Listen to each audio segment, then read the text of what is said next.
Selamat datang di channel kami, jangan lupa klik subscribe dan share video ini, Rahayu.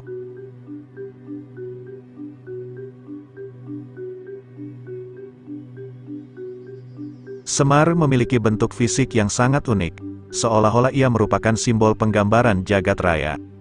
Tubuhnya yang bulat merupakan simbol dari bumi, tempat tinggal umat manusia dan makhluk lainnya. Semar selalu tersenyum, tetapi bermata sembab. Penggambaran ini sebagai simbol suka dan duka. Wajahnya tua tetapi potongan rambutnya bergaya kuncung seperti anak kecil, sebagai simbol tua dan muda. Ia berkelamin laki-laki, tetapi memiliki payudara seperti perempuan, sebagai simbol pria dan wanita. Ia penjelmaan dewa tetapi hidup sebagai rakyat jelata, sebagai simbol atasan dan bawahan. Menurut sejarawan Profesor Dr. Slamet Mulyana, tokoh Semar pertama kali ditemukan dalam karya sastra zaman Kerajaan Majapahit berjudul Sudamala. Selain dalam bentuk kakawin, kisah Sudamala juga dipahat sebagai relief dalam Candi Sukuh yang berangkat tahun 1437. Semar dikisahkan sebagai abdi atau hamba tokoh utama cerita tersebut, yaitu Sadewa dari keluarga Pandawa. Tentu saja peran Semar tidak hanya sebagai pengikut saja, melainkan juga sebagai pelontar humor untuk mencairkan suasana yang tegang. Pada zaman berikutnya, ketika kerajaan-kerajaan Islam berkembang di Pulau Jawa, pewayangan pun dipergunakan sebagai salah satu media dakwah. Kisah-kisah yang dipentaskan masih seputar Mahabharata yang saat itu sudah melekat kuat dalam memori masyarakat Jawa. Salah satu ulama yang terkenal sebagai ahli budaya, misalnya Sunan Kalijaga. Dalam pementasan wayang, tokoh Semar masih tetap dipertahankan keberadaannya, bahkan peran aktifnya lebih banyak daripada dalam kisah Sudamala. Dalam perkembangan selanjutnya, derajat Semar semakin meningkat lagi.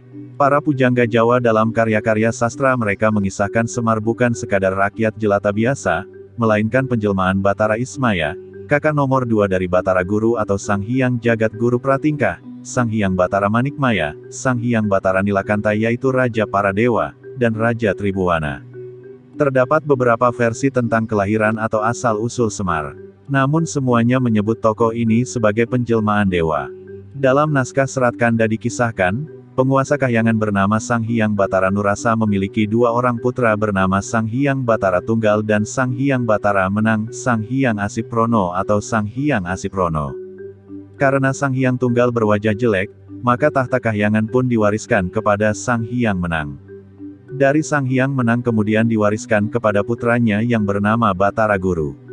Sang Hyang Tunggal kemudian menjadi pengasuh para kesatria keturunan Batara Guru, dengan nama Semar. Dalam naskah Paramayoga dikisahkan, Sang Hyang Tunggal adalah anak dari Sang Hyang Menang. Sang Hyang Tunggal kemudian menikah dengan Dewi Rakti atau Batari Rakti, seorang putri Raja Jin Kepiting bernama Sang Hyang Yuyut. Dari perkawinan itu lahir sebutir mustika berwujud telur yang kemudian berubah menjadi dua orang pria. Keduanya masing-masing diberi nama Ismaya untuk yang berkulit hitam, dan Manikmaya untuk yang berkulit putih. Ismaya merasa rendah diri sehingga membuat Sang Hyang Tunggal kurang berkenan. Tahta kahyangan pun diwariskan kepada Manikmaya, yang kemudian bergelar Batara Guru. Sementara itu Ismaya hanya diberi kedudukan sebagai penguasa alam Sunyaruri, atau tempat tinggal golongan makhluk halus. Putra sulung Ismaya yang bernama Batara Wungkuhan memiliki anak berbadan bulat bernama Janggan Semarasanta, atau disingkat Semar. Ia menjadi pengasuh keturunan Batara Guru yang bernama Resi Manumayasa dan berlanjut sampai ke anak cucunya.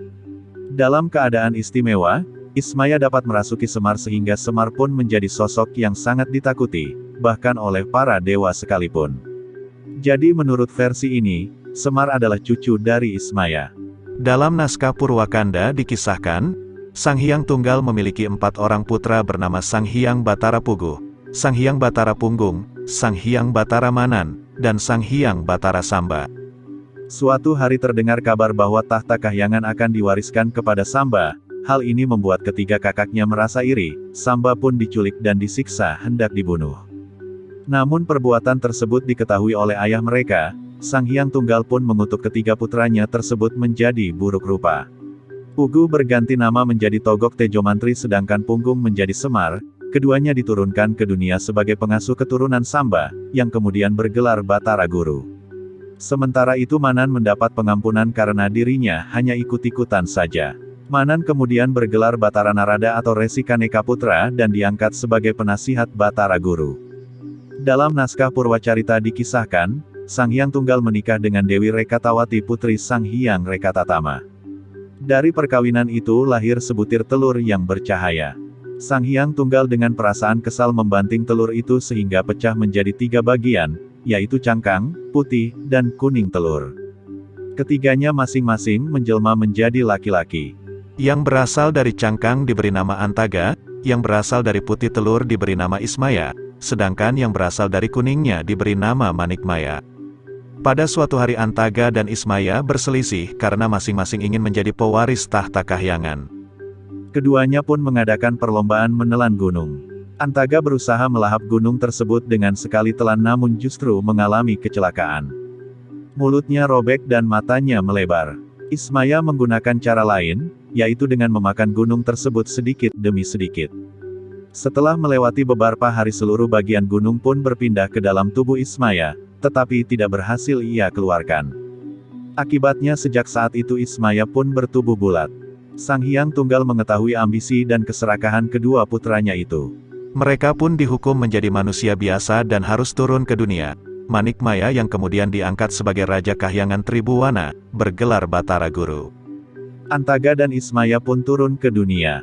Masing-masing memakai nama Togok Tejomantri mempunyai teman Bilung Sarawita yang ditugaskan untuk mengemong mengasuh atau menuntun bangsa yang berwatak serakah bengis kejam angkara murka dan Semar ditugaskan untuk mengasuh mengemong menuntun para manusia satria yang mempunyai watak santun berbudi pekerti luhur.